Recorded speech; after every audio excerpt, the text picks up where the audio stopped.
Hello, it's Tom Donald from the London Contemporary School of Piano. Today I'm going to share with you one of my favourite chord progressions of all time, Maiden Voyage by Herbie Hancock.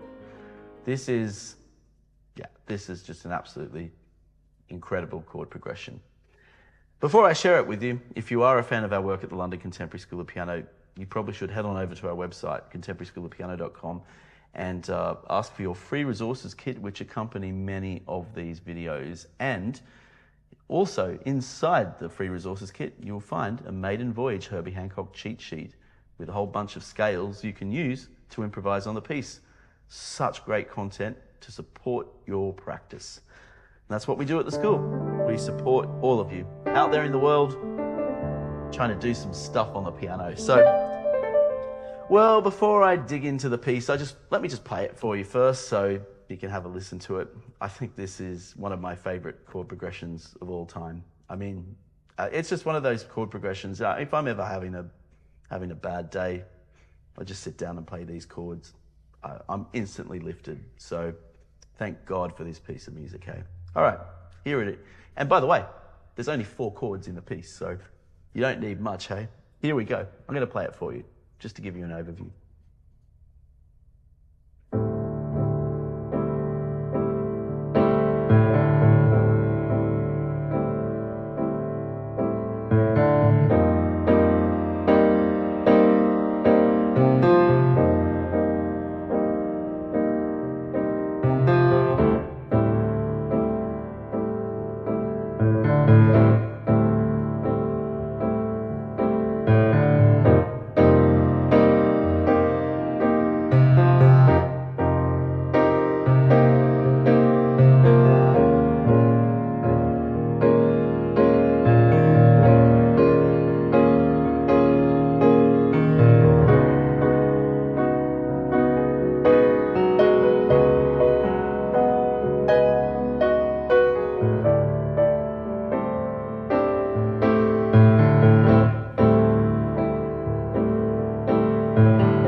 Wow, just 4 chords. Herbie Hancock, wherever you are, thank you. Thank you for gifting the world with this. I mean, just 4 chords. And I didn't play any of the melody.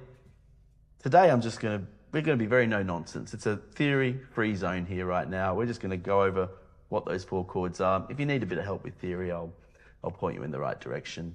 And by the way, if you do visit our website, contemporaryschoolofpiano.com, we do have a special cheat sheet, not just for this piece of music, but for jazz chords, the holy trinity of 7th chords, just to help you navigate your tricky 7th chords if you're struggling with that. But I'm not going to be talking too much about theory and different inversions, and I'm just going to go over what the 4 chords are and what we can do with them. And it's going to be a really satisfying occasion for us to play and explore these beautiful chords. So this piece is really built on minor 7 chords. That's all, minor 7 chords in the right hand. And this is how I'm going to think of it. There are other ways I could think of it, but this is just a nice, straightforward way to think of it.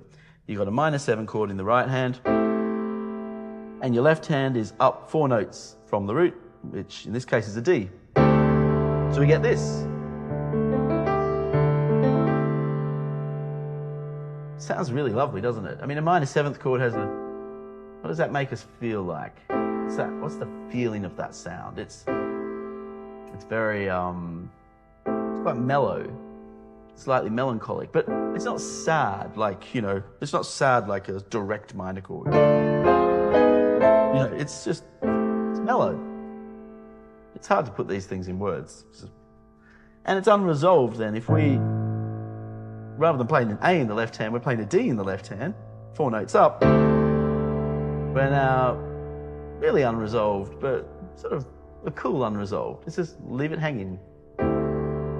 Doesn't need to resolve. I mean, it can resolve. We could do something like this, but we're not aiming to do that. Just leave it hanging. Yeah. Just play around with that chord. We'll put the rhythm to it now. The Maiden Voyage rhythm. We're not even changing chord. We're just going to sit there leaving it hanging. This is such a good way to practice. Just leave it hanging, hey?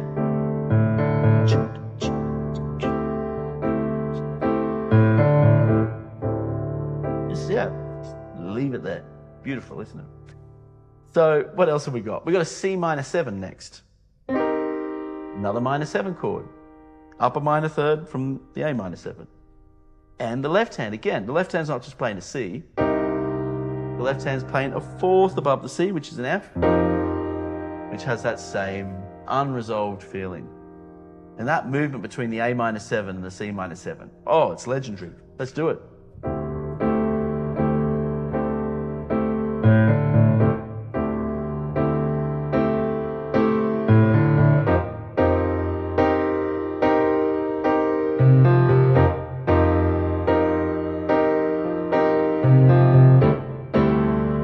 I can use different inversions in the right hand. Doesn't matter, whatever you want to do. Just play the chords. It's all about playing the chords. Hey, if it's all just root chords in the right hand for you, not just in root position, it's fine. You don't have to use inversions. I quite like putting my thumb on the 7th. It's got a nice closeness to it. Yeah, that's an option. So that's the first thing to practice, is just sitting between that A minor 7 over the D to the C minor 7 over the F.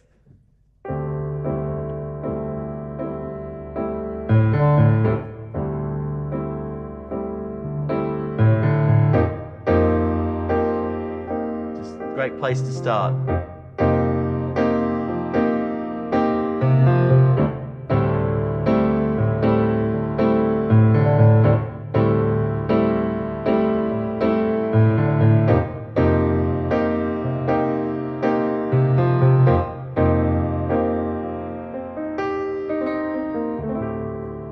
You can even be a bit freer with it. Improvise a bit more. Arpeggiate the chord, maybe.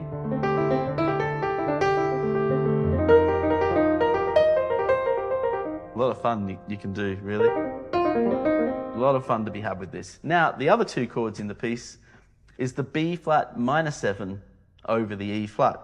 So it's a B flat minor 7 is this. Again, that upper fourth in the left hand thing. E flat.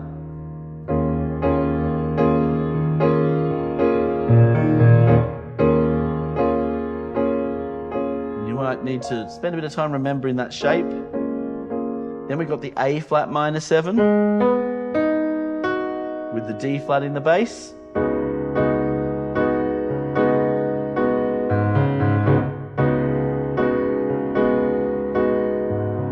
You might need to spend a bit of time practicing that part of the sequence, because for many of you, these are chords you're far less familiar with, don't know quite as well, perhaps, so it's good to just double check that.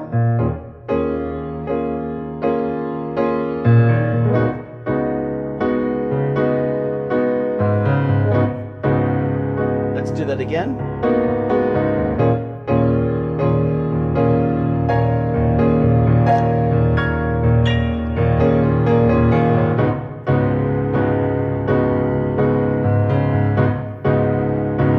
Okay, let's play the whole progression now. A minor over D.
So great, hey?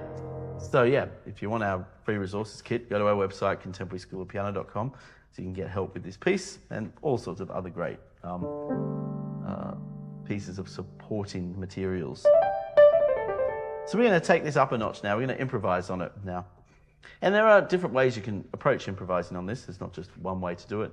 One way you can approach improvising on it is by creating a scale from the chord. And in a sense, you sort of have to change the scale every time you change the chord in this piece because it's not settled in a key. You might have heard me in previous videos talk about umbrella scales that fit the entire key the song is in.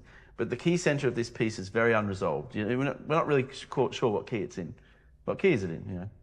Every time it changes chords, it actually feels like it's moved somewhere else. It's quite a rare thing for a piece of music. And that's why it is so effective as just a 4-chord piece. If it had more chords, it'd be too much. Because every time the chord changes, the whole music shifts up a gear. It's quite an incredible chord sequence, really is. It's so simple, but yet at the same time, it doesn't come across as simple. It's absolutely oozing with sophistication. So, yeah, it's like, what is it? It's both at the same time. Perfect. Just perfect. So, how do we make a scale out of these minor chords? So we got an A minor 7. So I could just improvise on that. It's really good to improvise on a minor 7, by the way. It just sounds so good. It's good little things to practice, just moving around the minor 7. Like that. It's a really good thing to do.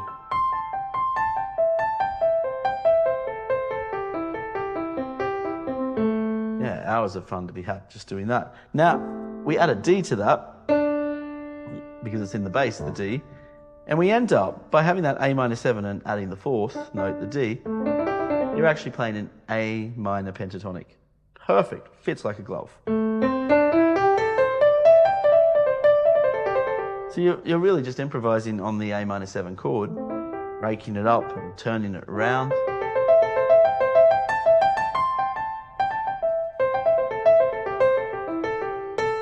Add the D to it. And you can invent all sorts of wonderful material. Something like this you could do.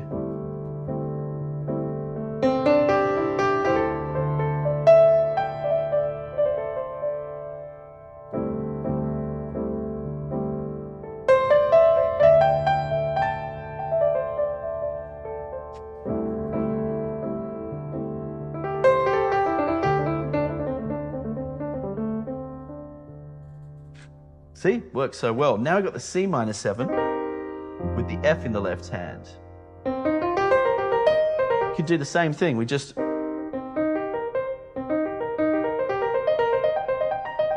improvise or arpeggiate the C minor 7, add the F to it, and we get the C minor pentatonic scale.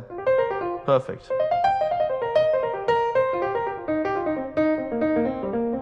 Let's try and improvise on both of them.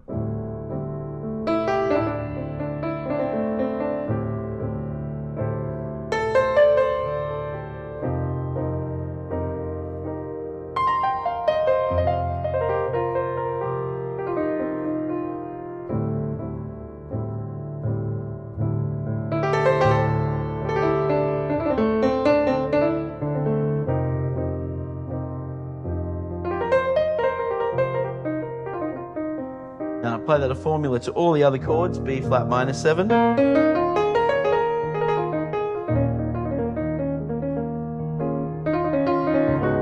A flat minor 7.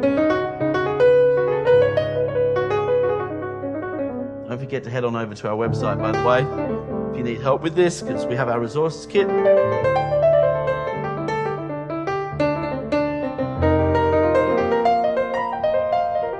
Right, you can just invent so much with that.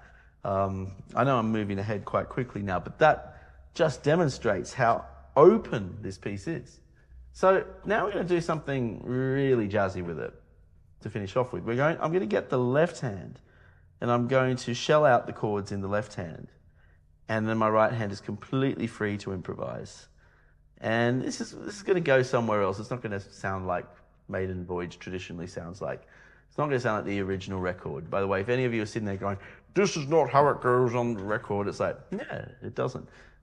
Does Herbie Hancock play it these days like it sounds on the record? Gosh, I've heard some recordings of him playing this as a solo piano piece, and it is completely different to the original record. So, no, I'm not trying to sound like the original record. A little boring. I'm trying to show you what you can do with this piece, because there's so much you can do with it. So, yeah, so we're going to, in the left hand, this is a really nice trick. We're going to put fourth intervals in the left hand. D, G, and C. It's quartal harmony is the posh name for it. We're meant to be in a no theory zone, so I'll just zip my mouth now. But we're going to add an A to it then. You've got the D, G, and C. That's the seventh of the A minor 7 chord. That's the third, and that's the D in the bass. I can put the A with it as well, the root note, and I get this. I'm going to put the rhythm in. Just let that rhythm soak in.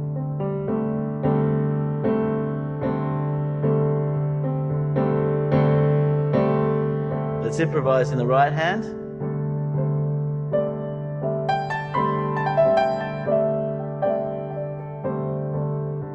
Let's try the same thing on the C minor 7, F in the bass, B flat, C, E flat. Got the fourth intervals there, and the C in the middle.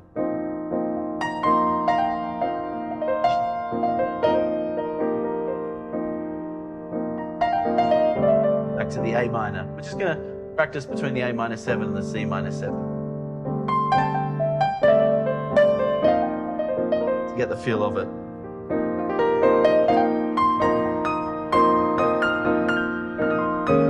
Okay, let's do the B flat minor 7 over the E flat.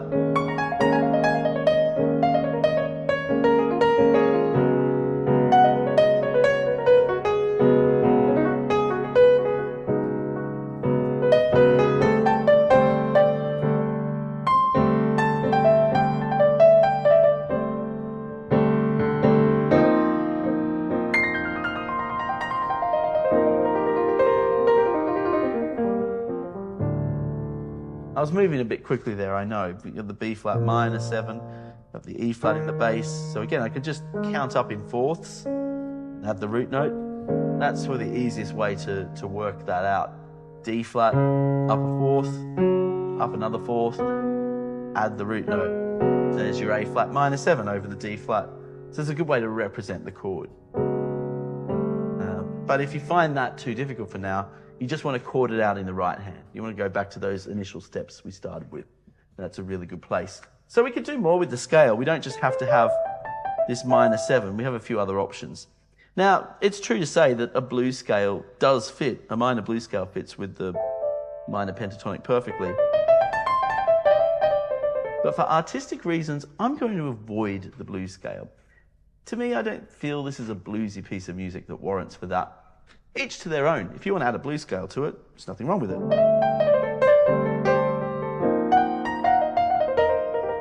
So it works quite well. In fact, there's a Ramsey Lewis recording of this piece, and he blueses it up. And Ramsey Lewis, when he blues up anything, it's amazing. So, but I'm not Ramsey Lewis, right? So for me, I want to take a more dreamy-like approach. The way I saw Ramsey Lewis play in London a few years back, went with a student of mine at the Union Chapel. Oh my gosh, it was an amazing gig. So inspiring. Go watch great artists play. I believe a bit of it rubs off on you. Just a bit. Even if it's like 0.1%. That's enough. It's worth it. Worth the price of admission, right? So then we've got another scale, a more dreamy one I want to use, and it's a Dorian mode. Again, we're in a theory-free zone, so all we're going to do is play this minor 7, the A minor 7, put the D in it, and then below the 7th note, this is a really cool sound, very dreamy sound. I want you to really hear it and feel it. I go a semitone, a half tone below the G, and I get this sound. I'm going to put the 2nd note in as well. See how I've derived that from my A minor scale? Or from my A minor chord, A minor 7 chord? That is such a nice scale to put on these chords. Let's try it.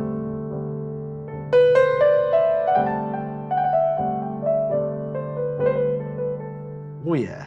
Okay, let's do that. Let's just stay on that A minor 7. That's just too good, hey?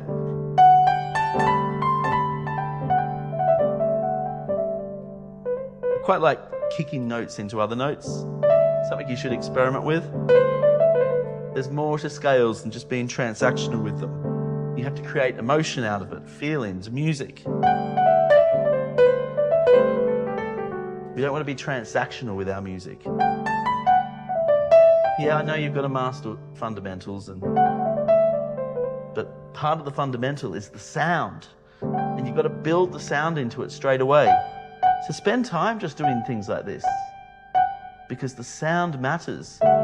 Don't abandon the sound in favor for theoretical concepts being separated from the sound. You can't separate them. And if you do, it always ends up in tears, because then you can never bring them together. You've just gone down a rabbit hole. It's taken you nowhere. It's even better to sound good and not know what you're doing, right?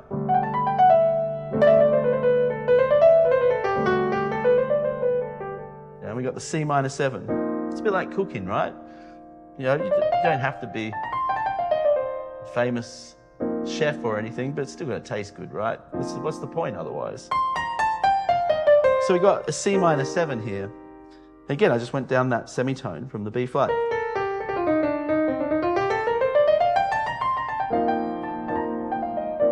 So I'm using that pattern now on these chords.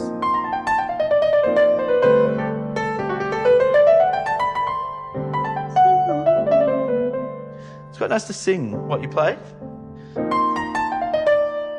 And if you have to keep it really simple for you to be able to do that, it just builds a connection with your body and the instrument. It's really important. Da, da, da, da.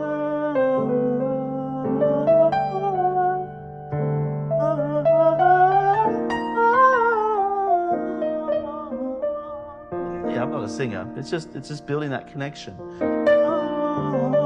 I guess I am a singer. My right hand's the singer here.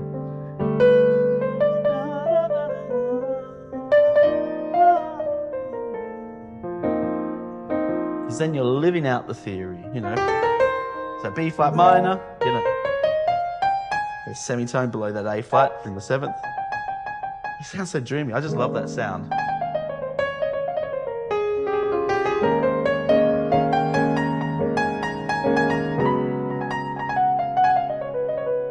So I have recorded this song before with my trio, Tom Donald Trio. I know, very original, hey. You can check us out on Spotify and all that sort of stuff, Apple Music, Bandcamp, and all good retailers. But yeah, check it out, because that's how I approach Maiden Voyage. I love this piece, and I loved playing it with my trio, because I've got a really lovely trio. I mean, the drummer, this is very free, and we're just like painting colours with the music. I mean, it's a gift that Herbie Hancock has given us with this piece. So yeah, I've got this piece on my album called In Transito, which you feel free to listen to on Spotify if you want to hear my approach to it. It's not a particularly jazzy approach. There's other players that play it in a completely different way. This is about us putting our expression on the music. And I give you permission to put your expression on the music now. Don't wait. Don't wait until the right time comes along. It will never come along, the right time. You want to explore this material. This piece only has 4 chords. What a bunch of lovely chords they are. We haven't even played the melody today. I'm going to play us out.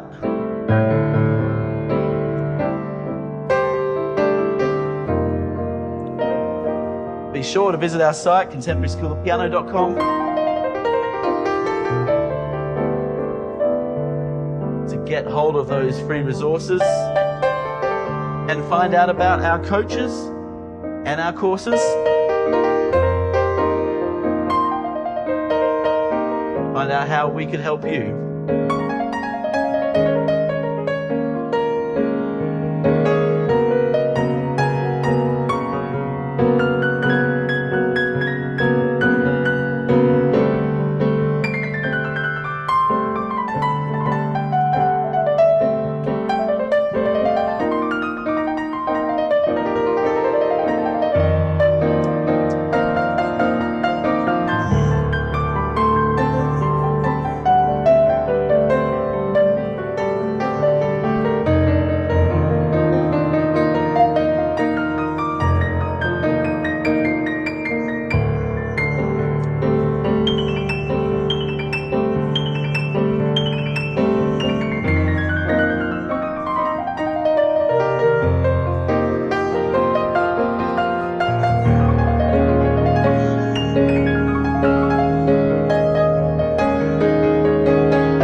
Bye.